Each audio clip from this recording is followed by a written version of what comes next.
It is my honor to welcome President Sergio Mattarella of Italy to the White House. We've known each other for a while, we've dealt with each other for a while, and we've had some really great conversations. We've had a very productive discussion throughout the day with our staffs and representatives, and I look forward to hosting the President and his daughter Laura at a reception for the Italian Americans this evening. I look forward to that very much. The United States and Italy are bound together by a shared cultural and political heritage dating back thousands of years to ancient Rome. Over the centuries, the Italian people have blessed our civilization with magnificent works of art, science, philosophy, architecture, and music. On Monday, we pay tribute to the Italian explorer who led a voyage of discovery to the New World, a gentleman known as Christopher Columbus, and to me it will always be called Columbus Day. Some people don't like that, I do. Today, the United States and Italy draw strength from our cherished heritage as we work together to safeguard our people and promote prosperity. As NATO allies, our countries cooperate closely on a wide range of critical defense issues, including the protection of our nations against radical Islamic terrorism. The problem is that Italy is only paying 1.1% instead of the mandated 2%, which by and of itself is a low number. It should be probably 4%, anywhere from 4 to 5%. Only 8 of the 28 NATO countries are paying the 2%, meaning 20 of the countries are delinquent in the payment to NATO, and they have been for many years. Germany is at 1.3% at most, depending on calculation. Spain is at less than 1%. Turkey, believe it or not, is almost current, almost paid up. And I want to just thank Secretary General Stoltenberg because he's going around saying that President Trump was able to raise over $100 billion last year, which is true, but it's still only a large fraction. It's still a large fraction of the amount of money that's owed by many of the countries that aren't paying their dues. We hope that Italy will boost its defense spending in order to meet NATO's minimum 2% of GDP. And I will say that they have just purchased, and we learned about it today, 90 brand new, beautiful F-35s. The strike fighter program is doing phenomenally well. One of our major challenges and the challenge facing NATO today is instability in the Mediterranean, North Africa areas. And much of the volatility in that region stems from the violence in Libya, which is very close to Italy's borders. The President and I were talking about that at great length, big problem. The ongoing Libyan conflict has led to a migration crisis, placing significant and unfair burdens on Italy in particular. I've asked that the European Union get much more involved because they're not involved enough. That's a problem for the European Union. They do very well with us on trade. They had a trade surplus with the United States over the last 5 or 6 years of about $150 billion a year. They have to get more involved and help Italy. The Italian government has stepped up as a leader to fight this illegal immigration. We urge also our NATO and European partners to take firm action to halt illegal immigration and uphold sovereign borders. Immigration control is critical to national security and essential to the well-being of our citizens. Nations must be able to vet, screen, and properly manage entry and admission into society. You know the legislation that we had passed. We have absolutely no help from the Democrats on our borders, absolutely nothing. The closure of loopholes, which would be very easy to do, they refuse to do. They want open borders, and Italy doesn't want open borders, and we're not going to have open borders.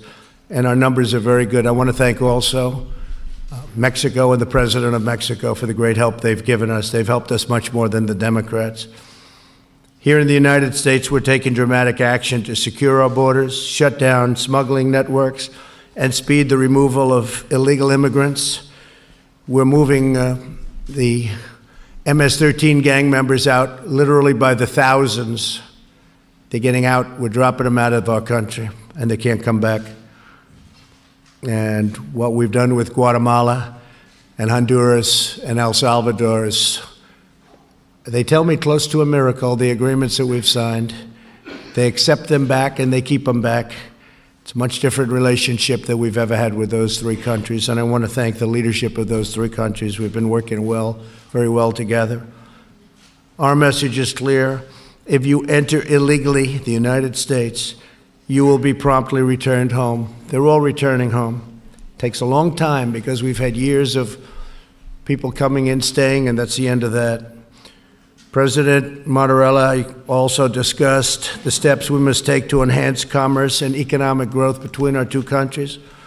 Our nations are already investing nearly $70 billion in each other's economies.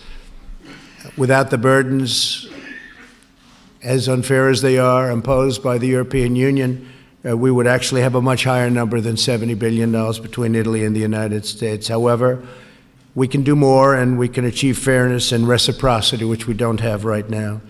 America's trade deficit with Italy accounts for about 20% of our nearly $150 to $170 billion, probably, according to some estimates, could even be $178 billion annual trade deficit with the European Union. We welcome Italy's support for a mutually beneficial trade agreement with the EU that ensures a level playing field for American workers, and it hasn't been that for many, many years. I could solve the problem instantly, but it would be too harsh. It would involve tariffs on European products coming into this country, and for right now, we're going to try and do it without that. But that would solve the problem instantly because the United States is not being treated fairly. We also welcome Italy's participation in combating predatory trade and investment practices worldwide, especially in technology. We must work together to shield our intellectual property, critical infrastructure, ports, and data security. I applaud Italy's recent commitment to use only safe and trustworthy technology providers, components, and supply chains, especially relating to the 5G networks. We will work together to take further steps to secure the technology of the future. And speaking of 5G and how it relates to China, we've done a rather incredible trade deal, especially right now, phase one, for our farmers and for the finance industry, financial services. And it's been really quite amazing. Excuse me? Is there a problem back there? It's been quite amazing. The level of receptivity has been much different than in the past. China and myself, our representatives, their representatives, have made a deal from $40 to $50 billion in farm products, agricultural products.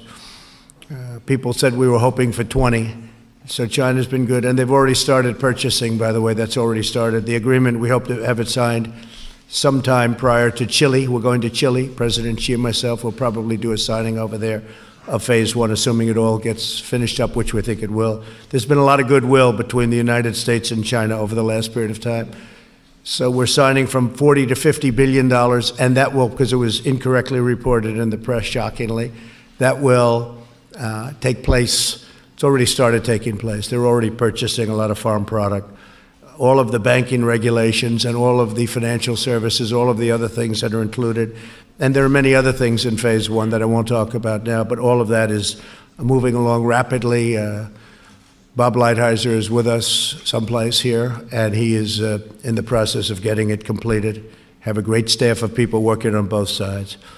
Mr. President, it's a true pleasure to host you in our nation's capital, you and your family, and your deeply personal relationship to your country. You love your country so much. Just in speaking to you for a short while, I see how much you love Italy, and I can understand that.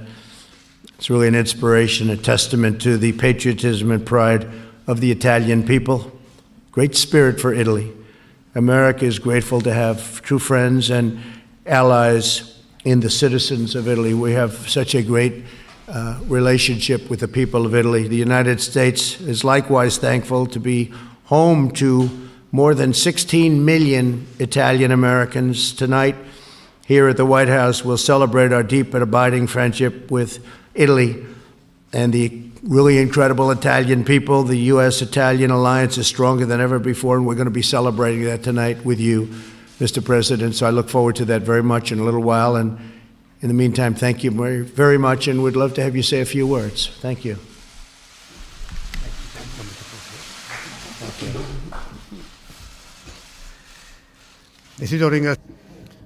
I want to thank President Trump very much for his invitation and for the welcome, both to myself and to my entire delegation.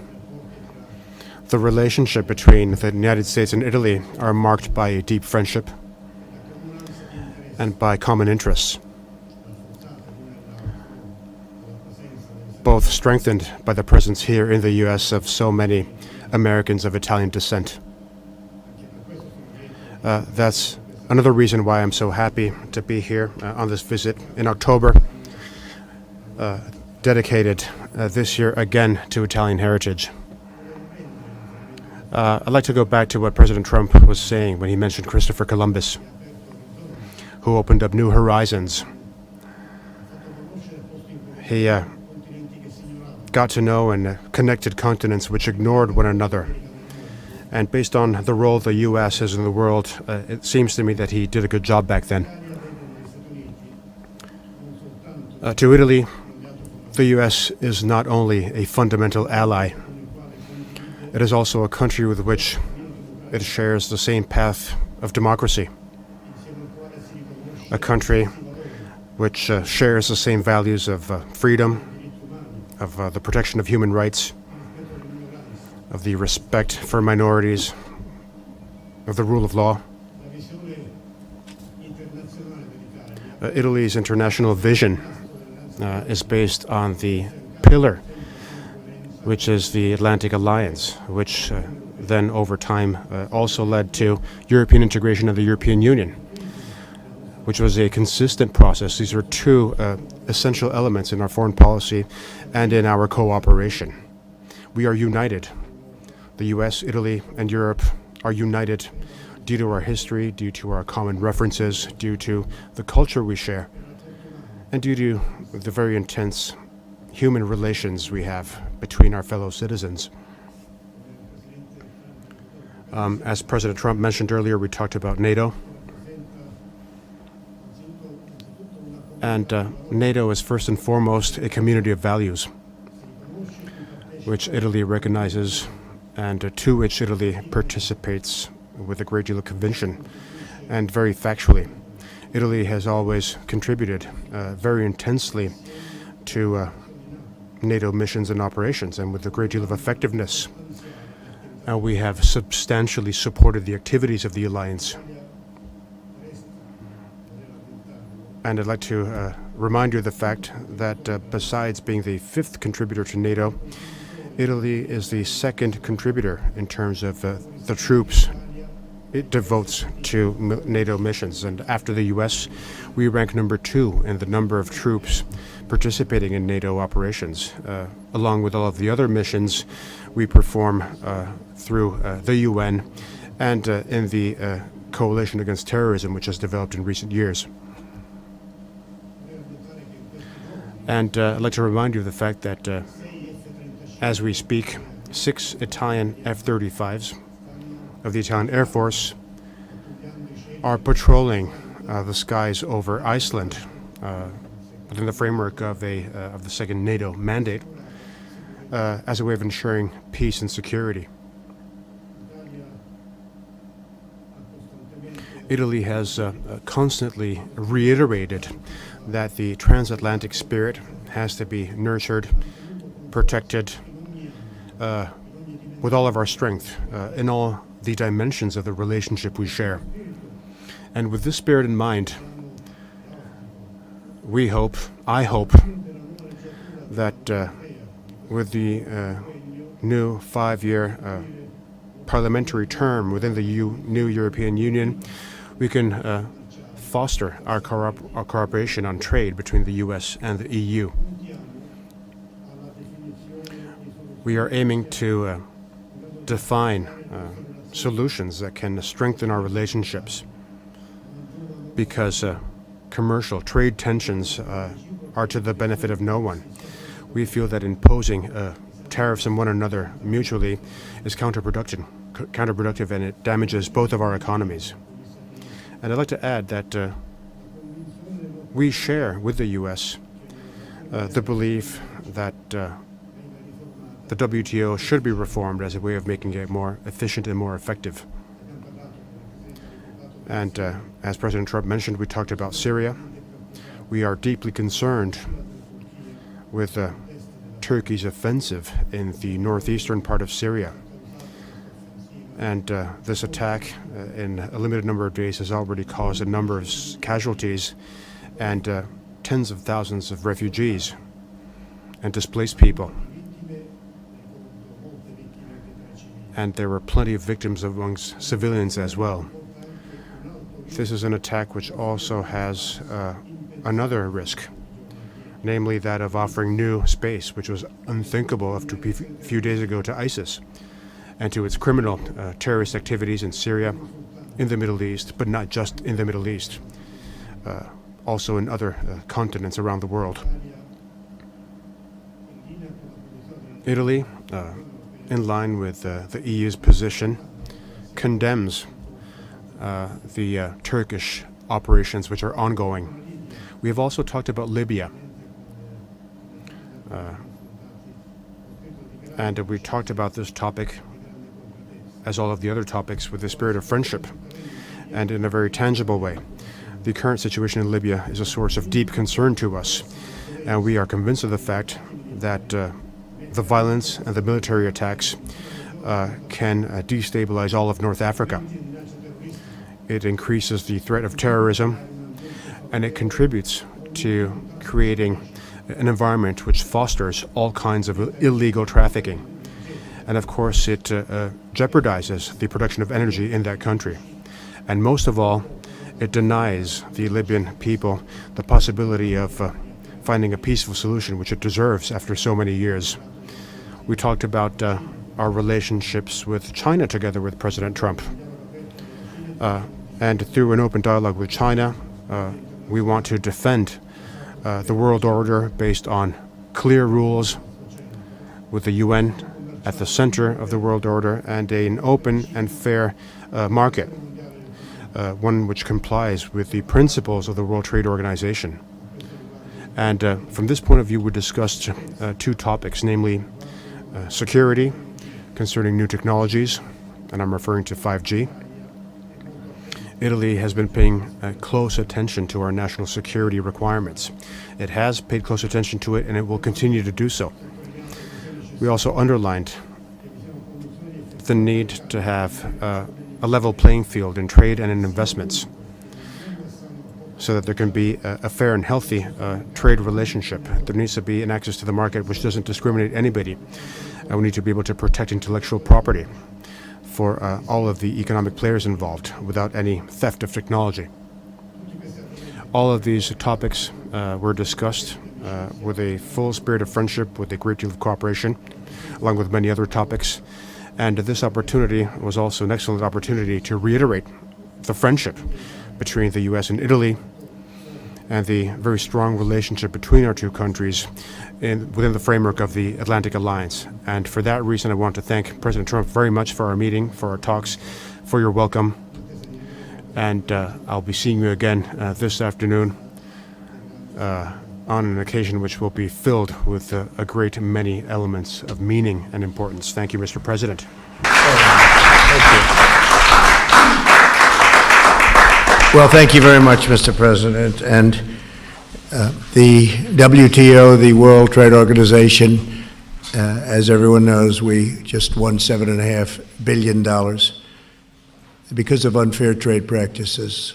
And that will be distributed in a fair way throughout various countries in Europe. And we're talking to the President about that as it pertains to Italy. He thought we were a little bit harsh on Italy, and we don't want to be harsh on Italy. We'll never do that. So we'll look at that very strongly. We will look at that for you. That was one of the requests made, and we will be taking a look at that. Please. How are you? Thank you, Mr. President. I wanted to ask about Turkey. Did President Erdogan's decisions surprise you? And if they did not surprise you, would you make the same decision as you made before in removing U.S. forces? And I guess we just heard that UAW and GM may have been able to work out a deal. If I could get your reaction to that and what that might mean for the U.S. economy.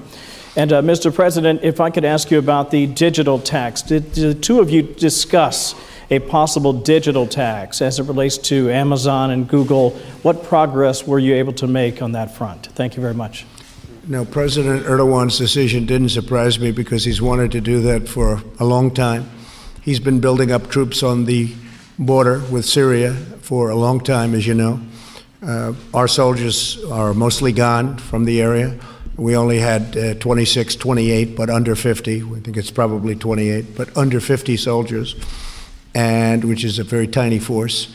And it didn't surprise me at all. This is they've been warring for many years. It's unnatural for us, but it's sort of natural for them. They fight, and they fight long, and they fight hard, and they've been fighting Syria for a long time. And on the border, that's the border with Syria. And I say, why are we protecting Syria's land? Assad's not a friend of ours. Why are we protecting their land? And Syria also has a relationship with the Kurds, who, by the way, are no angels, okay? Who is an angel? There aren't too many around. But Syria has a relationship with the Kurds, so they'll come in for their border, and they'll fight. They may bring partners in. They could bring Russia in, and I say welcome to it. Russia went into Afghanistan when it was the Soviet Union, and it became Russia, became a much smaller country because of Afghanistan. You can overextend, you can do a lot of things, but frankly, if Russia is going to help in protecting the Kurds, that's a good thing, not a bad thing, but it would be led by Syria. And Syria doesn't want Turkey to take its land, I can understand that. But what does that have to do with the United States of America if they're fighting over Syria's land? Are we supposed to fight a NATO member in order that Syria, who is not our friend, keeps their land? I don't think so. But Syria does have a relationship with the Kurds. The thing that's common is that everybody hates ISIS. Now, the PKK, which is a part of the Kurds, as you know, is probably worse at terror and more of a terrorist threat in many ways than ISIS. So it's a very semi-complicated, not too complicated if you're smart, but it's a semi-complicated problem. And I think it's a problem that we have very nicely under control. We have two countries wanting their land. We have one country that wants land, perhaps that doesn't belong to them, because they want to have a 22-mile strip of, they call it freedom. They call it a lot of things. They want to get terrorists out. You have another country that says you can't have our land, and they're going to have to work that out. Now, with that being said, Vice President Mike Pence is going there. He'll be leaving either late tonight or tomorrow, and he was going to leave yesterday, but they have to have certain security done. He's a very important man in our country, and he'll be leaving with Secretary of State Pompeo. We already have representatives there negotiating with Turkey. We put massive sanctions on Turkey, and we have additional sanctions on Turkey. And when I ran on a basis we're going to bring our great soldiers back home where they belong. We don't have to fight these endless wars. We're bringing them back home. That's what I want on. And some people, whether you call it the military-industrial complex or beyond that, they'd like me to stay. One of the problems I have, and one of, for instance, with the witch hunt, you have people that want me to stay. They want me to fight forever. They do very well fighting. That's what they want to do, fight. A lot of companies want to fight because they make their weapons based on fighting, not based on peace. And they take care of a lot of people. I want to bring our soldiers back home. We're not a police force. We're a fighting force. We're the greatest fighting force ever. I spent $2.5 trillion over the last almost 3 years rebuilding our military. When I took it over, it was a mess. It was an absolute mess. It was totally depleted. You know that. A lot of people know that. Honest people all know that. When I was thinking about having to do something, one of our generals came in to see me and he said, "Sir, we don't have ammunition." I said, "That's a terrible thing you just said." He said, "We don't have ammunition." Now we have more ammunition than we've ever had. We have more missiles. We have more rockets. Our nuclear's been totally updated and in some cases new. Hopefully, to God, we never have to use it. but we have the most powerful nuclear base by far in the world. And we have things that we never had before. We have a great modern military, but that doesn't mean we're going to waste it. It doesn't mean we're going to deplete it like we did before with these crazy, endless wars. So Turkey and Syria will hopefully work it out between themselves. Hopefully ISIS will be guarded. I spoke with, as you know, a wonderful man yesterday, general, from the Kurds. You all know who I'm talking about. Some of you have seen the letter that I put out to Erdogan. I gave it to him, President Erdogan, and some of you have seen it. With the general, I said, listen, don't open those doors and let them out just to create more havoc so that we come in. Because some of those doors we just opened. Let's create some havoc and some political exposure for the President of the United States. We were the ones we were the ones that got ISIS. We're the ones that took care of it, specifically me, because I'm the one that gave the order, because when I came in under President Obama, ISIS was a disaster all over that area. I was the one that got them. We were the ones that captured them. And I will say this, that Russia, Iran, Syria, and to maybe a slightly lesser extent, Turkey, they all hate ISIS as much as we do. And it's their part of the world. We're 7,000 miles away. I campaigned on bringing our soldiers back home. And that's what I'm doing. That includes other places too, many other places. Statutorily, it takes a period of time. Diplomatically, it takes a period of time. But, you know, we're in many countries, many countries. I'm embarrassed to tell you how many. I know the exact number, but I'm embarrassed to say it because it's so foolish. We're in countries, we're protecting countries that don't even like us. They take advantage of us. They don't pay, nothing. You probably saw, some of you wrote and covered the fact that we're sending some additional troops to Saudi Arabia. That's true, and I appreciate the fact that I negotiated for a short period of time, a matter of minutes, with Saudi Arabia, and they've agreed to pay for the full cost of all of that deployment, and more, much more. A very rich country, they should be paying, and so should many other countries be paying if they want this kind of protection. Same thing with NATO. We're at 4%, and other countries are at 1%, and certainly a European country benefits much more than we do with NATO. I mean, it's there for a reason. And perhaps we benefit, but not nearly as much as the European countries. Some people say we don't benefit at all. We put ourselves in harm's way. But we do that for Europe, but then they treat us badly on trade. Not fair. So I would say that we're in a great position. We're doing what I said. We have two countries that are going to argue over their border. Hopefully they'll work it out. We're going to try and work it out. I think our vice president, who's a very capable man, will do well tomorrow. He's going to meet with President Erdogan. President Erdogan said he wouldn't meet with anybody, and he took that back just a little while ago, and he said, no, I will. And I think they'll have a successful meeting. If they don't, the sanctions and tariffs and other things that we're doing, we will do and are doing to Turkey, will be devastating to Turkey's economy. I got Pastor Brunson home. Nobody else could do it. The previous administration tried very hard. They were unable to do it. I did it very quickly. And let's see what happens. But I think we'll be successful. But we got to get out of the endless wars. We have to bring our troops back home. I go to Walter Reed and I give out Purple Hearts. Just did it on Friday. I see the incredible soldiers coming home to Dover, coming home in a coffin, on areas that we have nothing to do with. We have nothing to do with. And it's heartbreaking. I sign letters all the time to parents whose son was shot in different places in the Middle East, mostly. It's very heartbreaking to see, very heartbreaking.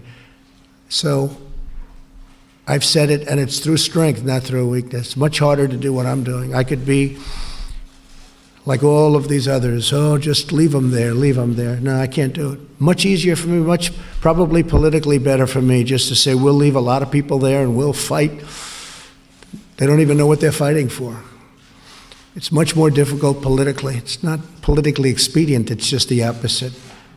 And I have people even on my side, they want to fight. I say, why are we fighting? I don't know. They don't even know.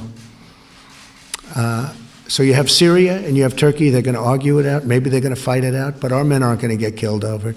And just one other thing, they've been fighting for hundreds of years. This has been going on for hundreds of years. So it's a long answer, but I think I've got much of it out. Thank you very much. Please, question?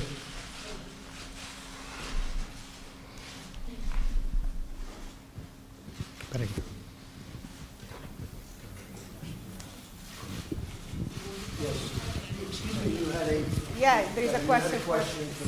Yeah, there was a question of the digital tax.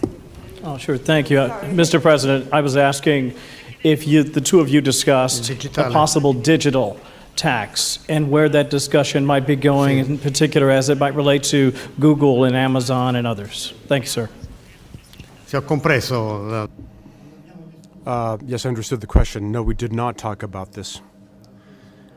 And of course, this is an open issue. It's very important. It is being discussed in a number of different international contexts so that this important issue can be discussed and solved. Buongiorno. By the way, the digital tax, I have to say, is interesting because I did discuss it with another European Union member, namely France, and France is basically doing the digital tax. And I'm no fan of those companies. They were against me. Somebody said I lost maybe 2 million votes, maybe more, because of Facebook. But these are American companies, and whether you like it or not, they're great, big American companies. And I'm not happy with the digital tax where France and European Union is taxing our companies. And as you know, we imposed a big tax on French wine because of it. So just to answer your question, Kevin, I'm not happy about the fact that they are taxing our companies. I'm not a fan of those companies, but if anybody's going to tax those companies, it should be the USA. It shouldn't be France and the European Union, who have really taken advantage of the United States. Okay? Thank you very much. Good question. Okay, you can pick somebody, Mr. President. Yes. Giovanna Pancheri, Sky. A question for President Mattarella. As far as Syria is concerned, Adesso meglio? Riesce a sentirmi, Presidente? Per quanto riguarda la Siria, as far as Syria is concerned, in recent days, you talked about the risks Europe runs in terms of not responding to the situation. In recent days, some European countries, including Italy, have discussed a possible ban on selling weapons to Turkey. Do you think this can be an adequate way to respond to the situation, also considering that Turkey is and continues to be a member of NATO? Mr. President, I would like to ask you, on September 27, Attorney General Barr has been in Rome to meet with Italian intelligence officials. I would like to know if you personally talk with Prime Minister Conte to arrange this meeting, which kind of information Attorney General Barr was looking for, and if you were satisfied from the information the Italian intelligence gathered for you. Thank you. Well, I don't know the details. I just know that our country is looking into the corruption of the 2016 election. It was a corrupt election, whether it's Comey or McCabe or Strzok or his lover, Lisa Page, the two great lovers.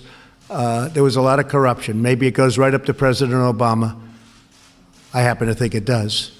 But you look at Brennan and you look at Clapper, and you get some real beauties. I know that they're looking into the corruption. Obviously, the IG report's coming out soon, so we'll find out. I don't know anything about the meeting, but certainly it would be appropriate because the word is, and you read it in the same papers that I do, that they did go to other countries to try and hide what they were doing. Italy may have been one of them. So you'll really have to ask Attorney General Barr. Okay? Thank you. Sì, la Turchia. Yes, Turkey is a member of NATO, and that is something very important, of course.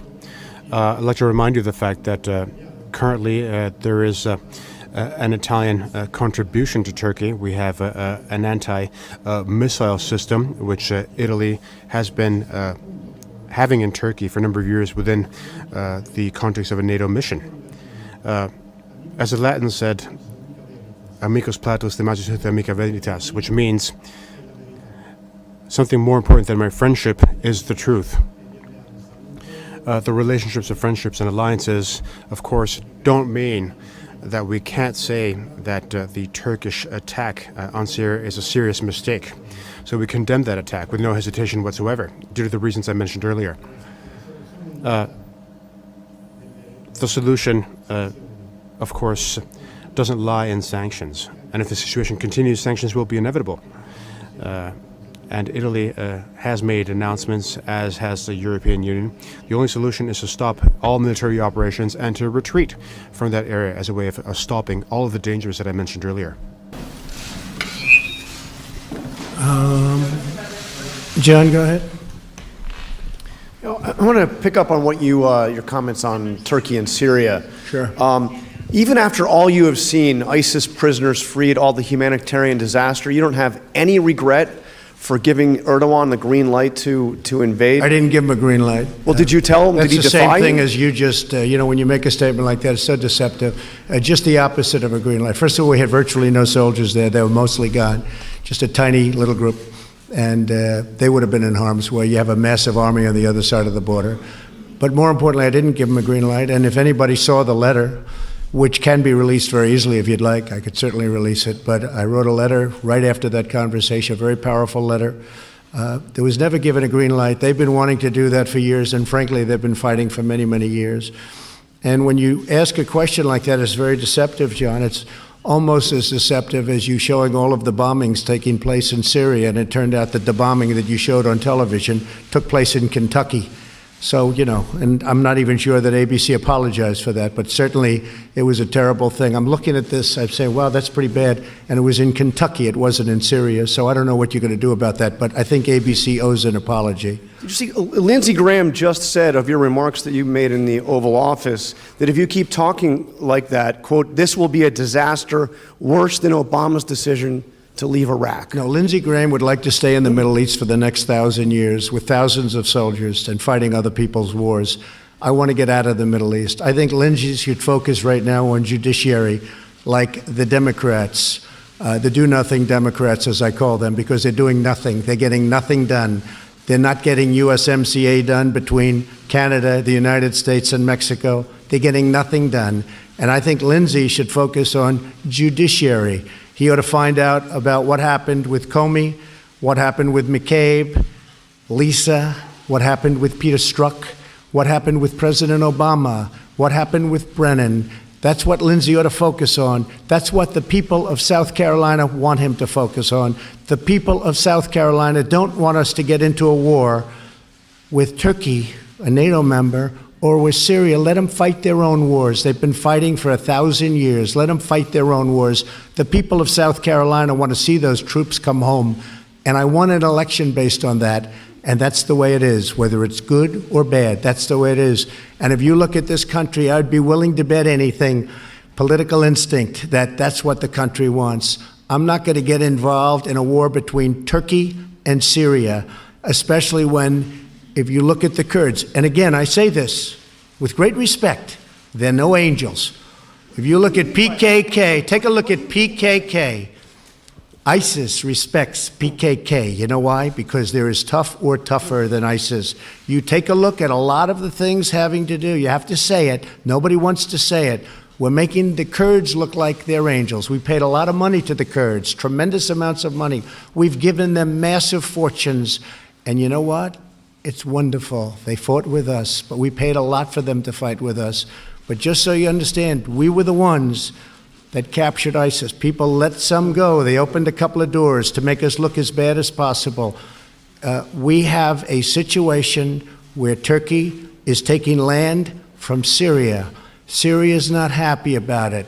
Let them work it out. We shouldn't be over there. And you should get your accounts correct, and you shouldn't be showing up buildings blowing up in Kentucky and say it's Syria, because that really is fake news. Yes, please, ask a question. But you don't think the country's worried about ISIS? I mean, you mentioned earlier you think some of the countries might hate ISIS more than the United States. Absolutely. Russia hates ISIS. Russia hates ISIS as much as the United States does. Iran hates ISIS. I mean, we're fighting a war for Russia. We're fighting a war for Iran. You look at Syria. Syria hates ISIS. We're over there killing ISIS, and we're killing. Don't forget, we're 7,000 miles away. So we're killing ISIS. We're 7,000 miles away. Russia's much closer. Iran is right there. Turkey is right there. They all hate ISIS. Turkey a little bit less so, but the others very much. Russia had a plane blown up by ISIS. Russia wants nothing to do with ISIS. Russia's tough. They can kill ISIS just as well, and they happen to be in their neighborhood. And all I'm saying is this. I'm not going to lose potentially thousands and tens of thousands of American soldiers fighting a war between Turkey and Syria. Syria is not our friend. Assad is not our friend. That's the way it goes. Please ask a question. But Mr. President, you said you withdrew 28 troops. 28. They say it was 28. We thought it was 50, but it was about 28. 26 to 28 troops. And all look what's accounted happened for. since Nobody that- injured. Listen. All accounted for. Nobody injured. Nobody missing. It's really nice. But look what's happened since those troops were withdrawn and since you had that conversation with President Erdogan. You know what's happened? No American soldiers have been killed. That's what's happened. And other people will go in, and very easy to recapture those people that probably the Kurds let go to make a little bit stronger political impact. And that's okay. I fully understand it, but that's the way it goes. We're bringing our soldiers back home, and we've done a great job. We were supposed to be in Syria for 1 month. That was 10 years ago. And we've been a police force. It's time to bring our soldiers back home. That's the way it is. We've had no soldiers injured or hurt. That's because I'm president. And we're the boss. Just remember that. We have the most powerful military in the world by far. Please. Mr. President, what is the view in Europe of the President's decision to withdraw, to make the abrupt decision to withdraw from Syria? Sulla Siria, Well, I already answered a question regarding Syria.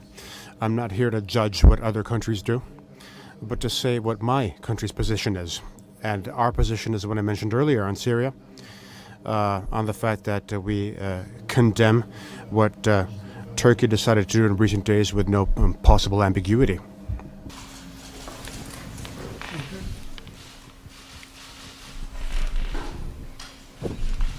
Donatella Dinitto di La Presse. Donatella Diritto, La Presse. A question for President Mattarella. President Trump seems to being open on discussing the possible tariffs. So do you think it will be possible to avoid tariffs being imposed in 2 days' time? And a question for President Trump.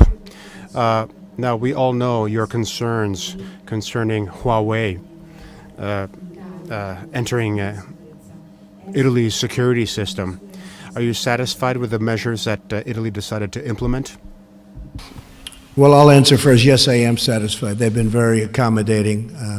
They weren't at the beginning, and they have been since then. And I want to just thank the Italian government and your prime minister, actually, in addition to the president. But as you know, I had long conversations with my friend, and they were very nice. So I am very satisfied. And we just discussed the same conversation with the president. Very satisfied. Thank you. per quanto riguarda As far as the topic of tariffs is concerned, tariffs following the WTO decision on the EU's contribution or the subsidies to the Airbus consortium, I already mentioned what our belief is. Let me repeat it. I think that within the transatlantic relationship and with the friendship that there has always been between the U.S. and the EU, it would be preferable to discuss our respective positions so that we can find a solution which takes into account the requirements of both parties, and that's wholly possible. The alternative would be that of imposing tariffs. Currently, following the WTO's decision concerning Airbus, there may be tariffs, and there may be tariffs in 6 months' time concerning the subsidies given to Boeing. This is a mere race between tariffs and mutual tariffs. I think it would be best to meet and to deal with our mutual needs so that a solution can be found. But if we don't do this now, it will have to be done soon. And I believe it would be best to find a solution immediately instead of imposing tariffs, which would lead to other tariffs, and that would be a damage to both of our economies. Well, actually, the tariff situation is interesting because it's like I said with China, and it turned out to be true. We cannot lose a war of tariffs because the imbalance is so great between the United States and, in this case, the European Union. Also true with China. That turned out to be right. We've collected tens of billions of dollars of tariffs. We've given some to the farmers to make them even. And now the farmers are going to have a bigger contract than they ever thought possible. They won't be able to produce even that much, but I think they will because they're incredible and genius. As I say jokingly, but probably not jokingly, they'll just have to buy larger tractors, which is probably what they're doing right now. But the farmers come out so well. But in a war of tariffs with the European Union, the trade imbalance is so great that we can't lose that because they do much more business than we do. And that's unfortunate. But the word reciprocity is probably my favorite word. Of all of these words, all of the semi-complicated, complicated, to me not complicated at all, things that we're doing, it's got to be reciprocal. And it's not. The European Union's taken tremendous advantage of the United States. Many of us come through, one way or the other, through the European Union. That's the good news. The bad news is they've been very smart. They've been very smart. Jean-Claude has been brilliant. Now he's leaving, but he's been brilliant at really helping them and not helping us. And so that's changing now. But we can't lose that particular war of tariffs because the trade imbalance is tremendous. It's tremendous. And if you look at what they don't have, the barriers that they put up tremendous barriers to our doing business in Europe, tremendous barriers, both from a monetary standpoint and what they call non-monetary barriers. It's a very tough thing. Our farm products, very hard to get them in. Our cars, very hard to get them in. And yet they send Mercedes, they send BMW, then they send Volkswagen, Renault, in the case of France. So it's a very tough situation for us for many years, but now it's a very tough situation for them because I can remedy the situation very easily. And there really is not any financial counterattack. Hopefully I don't have to do that. We are, with all of that being said, we are talking. We're talking with some new people in Europe. And I hope it's going to be successful. That way we don't have to talk about it or worry about it because our relationship should be a great one. But we have to be treated fairly on NATO, and we have to be treated fairly on trade with the European Union. Thank you all very much. Thank you.